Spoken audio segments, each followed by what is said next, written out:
Hello everyone, today we are going to learn basic inventor tutorial how to fillet corner. So you can create sketch in here. I will draw rectangle and use extrude tools to convert into 3D.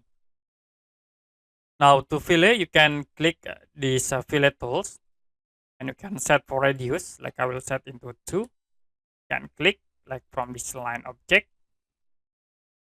And if you want to make fillet in this corner, you can use setback. Click at the step setback or select. I will select at this corner point. You can set for edge, like I will set into 4. The second edge 4 and the third edge 4. So to be automatically fillet in the corner. You also can set for another in it, like I will set for radius into 1.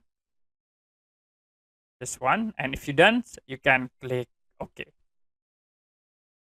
Okay, that's it for a basic inventor tutorial how to fill a corner. If you have any question about tutorial, you can comment below this video.